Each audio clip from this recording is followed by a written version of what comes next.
논제 01 3번 문제입니다. 3번 문제의 경우에는 자전거 문제라고 얘기하는 그런 유형의 문제인데 실제로 성균관대에서 이 문제가 나온 적이 있어요. 옛날에는 물리 1에 돌림이 문제가 있을 때 수능 문제에서도 이런 문제는 충분히 나올 수 있었는데 3번 문제 같은 경우에는 먼저 자전거라고 하긴 하는데 뭐 안장이니 전체 프레임이니 페달 손잡이니 앞바퀴니 이런 것들은 모두 생략한 채로 뒷바퀴와 연결된 톱니바퀴, 뒷 톱니바퀴 그리고 앞 톱니바퀴에 연결된 페달까지만 나타내주고 있는데 지금 문제가 되는 것은 실제로 요 구동 관계에서는 요만큼이라서 나머지는 모두 생략을 해줬습니다. 자, 그래서 이런 경우에 물체가 받는 돌림힘이 0 될 것이다. 자전거가 일정한 속도로 움직이는 경우에는 뭐 이렇게 얘기하면서 문제에 접근하게 될 거예요. 그런데 여기에서 물체가 몇 개 나오는지 확인하는 것도 우선 중요하겠습니다. 이게 자전거의 일부분이다 보니까 다 해서 결국은 하나의 자전거로 볼 수 있지 않겠느냐 이런 생각할 수도 있는데 여기에서는 앞 톱니바퀴와 그에 연결된 페달부까지를 하나의 물체로 보고 뒷 톱니바퀴와 뒷바퀴까지는 전체적으로 마치 축바퀴 같은 하나의 물체로 봐서 두 개의 서로 다른 물체의 돌림힘과 힘 상태가 제로다라는 걸 이용을 할 텐데 자, 두 번 문제를 풀어야 되는데 이 문제에서는 여러분들이 풀이 방법을 모르면 착각하거나 잘못 접근할 수 있을 중대한 여러분들이 꼭 알아야 될 풀이법이 따로 존재를 합니다. 그게 뭔지 같이 볼게요. 먼저 여기 앞 톱니바퀴와 페달부까지 생각을 했을 때 이것들이 받는 힘은 문제 조건에서 이미 언급을 한 페달을 발로 F뉴턴으로 누르고 있다라는 F뉴턴 하나 등장을 하고요. 그리고 여기 체인이 뒷 톱니바퀴와 함께 앞 톱니바퀴에 쭉 연결이 돼 있으니까 이거 체인은 일종의 줄처럼 생각을 할 거예요. 생각을 합니다. 그래서 여기에는 장력이 걸린다라고 생각을 하는 식으로 접근을 하는데 그래서 요 부분에 걸릴 장력 요 지점에서 이쪽으로 T뉴턴 이쪽으로 T뉴턴이라고 해버리면은 그러면 이게 결론적으로 문제가 풀다 보면은 뭔가 모순이 일어날 수 있어요.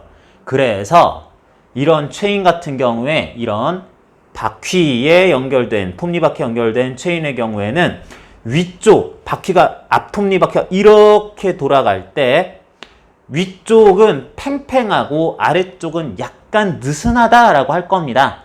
자, 하나의 줄에는 모든 부분에서 똑같은 크기의 장력이 걸린다라고 했지만 지금은 달라요. 위쪽 위쪽 체인 또는 줄처럼 생각할 곳에 장력처럼 걸릴 힘은 T1 뉴턴, 아래쪽은 T2 뉴턴으로 다르게 봐야 한다라고 하는 것이 이번 문제의 몇 가지 모르면 못 풀 수밖에 없는 포인트 중에 하나입니다. 자, 그런 다음 물체가 받는 힘이 이렇게 크기가 다르게 장력이 두 번 있다라고 생각을 한 다음에 앞부분에 대해서 힘 평형을 고려하려고 그랬더니 아래쪽 비스듬하게 위쪽 하면서 이거 중력도 작용하지 않을까요? 그랬을 때 중력은 전체 물체에 대해서 뭔가 어디서 작용해가지고 어쨌든 아래로 작용하는 힘이 있을 텐데 그 힘과 함께 여기에서 이게 공중에 둥실둥실 떠 있는 게 아니라 어떤 축에 박혀서 걸려서 회전을 할 건데 실제로 여기서 회전을 하게 될 때 이 축의 역할이 상당히 중요해집니다.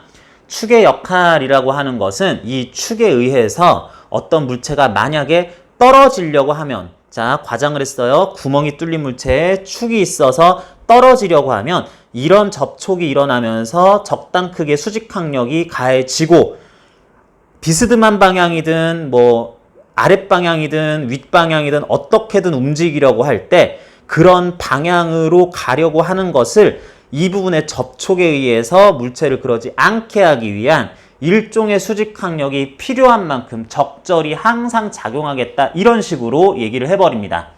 그러면서 물체에 대해서 중력 작용은 그냥 무시를 하고요. 중력이 어디서 작용하는지 또 따서 요거 전체 무게중심이 어디 있겠냐 뭐 이러면서 풀면 약간 또 문제가 복잡해지는데 중력작용은 무시한다 라고 얘기를 하고, 그리고 여기에서 그러면 물체에 대해 회전축이 가할 수직항력 형식의 또 다른 힘의 경우에는 여기를 회전축으로 해버리면 앞 톱니바퀴와 페달부에 대한 회전축이 여기다 라고 해버리면 그에 대한 돌림 효과는 결국에는 없어질 거기 때문에 여기를 회전축으로 하면서 이 세 힘에 의해서 중력도 무시를 하고 뭐 그러고 하는과 함께 돌림힘부터 바로 구하기 시작을 해버려요. 돌림힘 문제로 확인을 한다.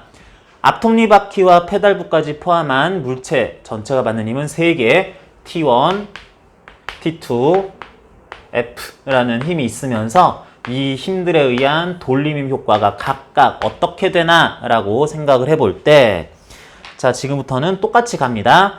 요 힘은 이 지점에서 페달 끝에서 작용을 하면서 아래쪽을 향하니까 회전축, 우리가 정한 회전축으로부터 해당 힘의 방향 직선 최단 거리 값이 바로 R1 거리 나오기 때문에 R1 F로서 회전축이 여긴데 이쯤에서 아래로 작용하는 힘에 의해서는 아무래도 전체 물체가 시계 방향으로 돌아가려는 효과를 받겠다. 그리고 T1에 대해서도 마찬가지. 이 부분에 줄 걸려있듯이 있으니까 접선 방향으로 작용을 할 거기 때문에 작용점에 대해서 딱 회전축으로부터 거리가 정확히 R2 그냥 원래 나오고 요 90도 원래 그렇게 될 거기 때문에 R'까지 쓸 것도 없이 T1에 의한 돌림 효과는 R2 T1이다.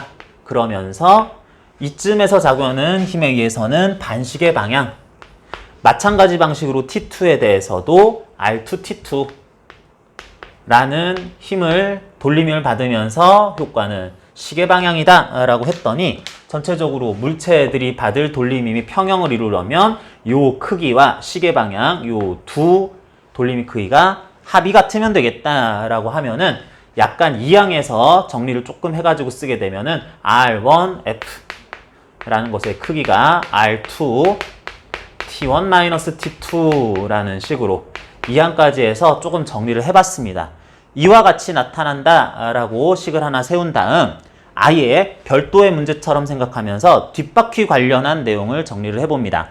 뒷바퀴 역시 전체적으로 이쪽 부분이 체인이 연결돼 있으니까 요거 체인 마치 장력이 걸리는 것처럼 생각을 하기는 하는데 그 장력 크기에 대해서는 요쪽 줄 저쪽 부분에서 다른 크기로 걸린다라는 것만 주의하면서 T1, T2라고 모든 줄에서 같은 크기가 아니라 이쪽 저쪽에서 다른 크기의 장력이 걸렸다라고 해버리면서 요 부분에 걸린 장력에 의한 돌림힘 구해줘야 되는데 이때도 마찬가지 축이 있을 거고 뭐 땅바닥도 여기선 있긴 하기 때문에 여기서 받는 뭐 수직항력이니 뭐 중력이니 회전축에 의한 힘으로써 다 상쇄가 될 거다라고 정리가 될 거다라고 생각하고 바로 돌림힘 효과로 가보기 시작을 해요.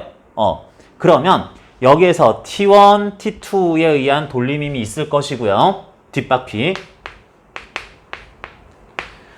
자, 그리고 요거는 생략한다기보다는 자, 물체에 대해서 이번에도 회전축이 이 톱니바퀴 가운데 부분이라고 생각하는 게 합리적일 것 같아요. 그러면 전체적으로 단면이 원형, 지금 보기에 원형 구조로 돼 있는 물체의 경우에 요 바퀴와 땅바닥 사이의 접점에서 수직항력이 가해질 수도 있는데 이것 같은 경우에는 돌림힘을 구하는 과정에서 여기서 수직으로 쭉 올라가 보면은 회전축을 아예 지나버리기 때문에 그런 직선과 회전축 사이의 최단 거리가 0 나오니까 이에 의한 돌림 효과는 무시해도 괜찮겠다.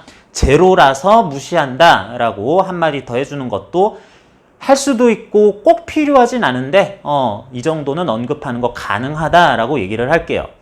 자, 그래서 지금 이런 힘 받고 나는 특별히 이걸 어떻게 밟거나 누르거나 이런 것도 없으니까 이 문제의 경우에는 그런 두 장력 효과에 의한 돌림 크기가 같아야 되겠네 라고 하면서 여기 접선 방향으로 요 지점에서 작용한다 그러면 회전축으로부터 최단거리 R3 요것도 최단거리 R3 해가지고 R3 T1에 의해 시계 방향 R3T2에 의해 반시계 방향 돌림임 효과를 받는다라고 하면은 이거 둘이 같으면 되겠네 라고 하려고 그랬더니 T1, T2가 같아져 버리죠. 그래서 앞에서 전제한 이런 것들이 아무 의미 없어져요. T1, T2 같아 버리면 F는 0이어야 되고 나는 페달을 밟기는 밟되 밟을 수 없는 건가 뭐 이런 이상한 상황이 발생이 됩니다.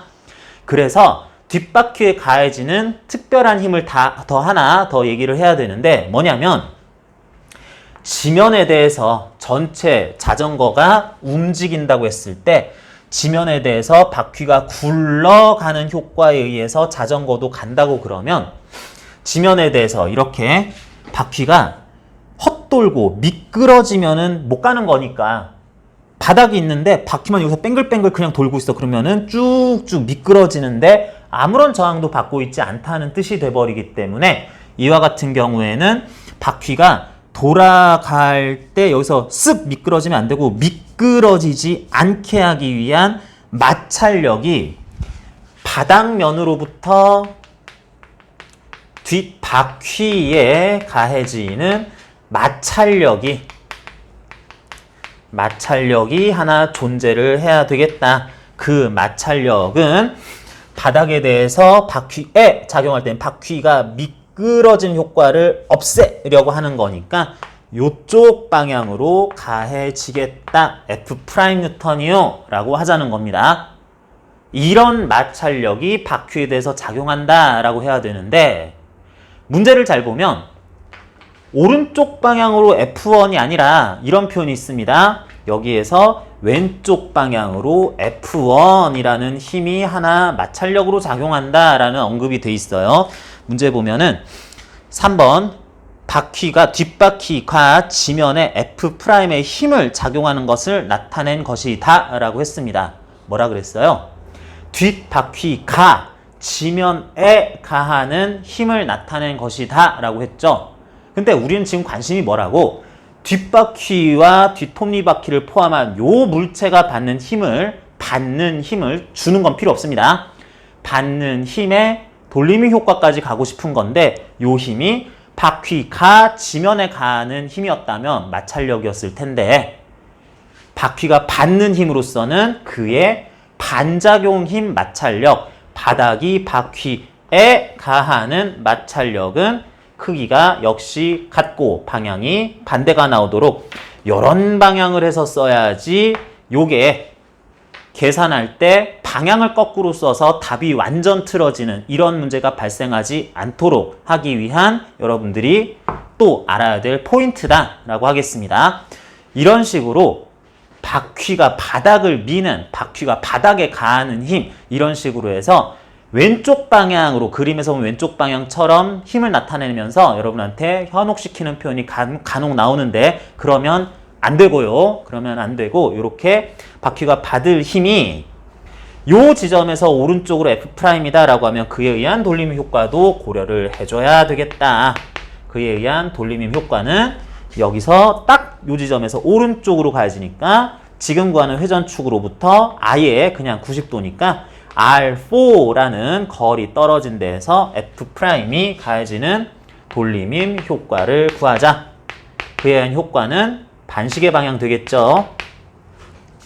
이 물체에 대해 이쯤에서 이렇게 가는 힘에서 전체 물체는 반시계 방향으로 돌아가는 효과를 받을 거니까 그래서 요거 합이 R3T1하고 같아야 된다라고 한 다음에 요거 또 이항 조금만 해서 정리해보면 R4 F'은 이항에서 정리하니까 R3의 T1-T2다 라고 써줬더니 앞에서 구한 앞톱니바퀴 그리고 뒷바퀴와 뒷톱니바퀴에 관련한 식들 연결해서 이제 수식 정리만 해주면은 F와 F'의 크기입이 몇 대 몇이겠냐라는 거 구할 수 있겠습니다. 요거는 실제 R1, 2, 3, 4 크기비에 대해서 문제에서 얘기를 했으니까 대입해서 정리만 하면 되겠네요.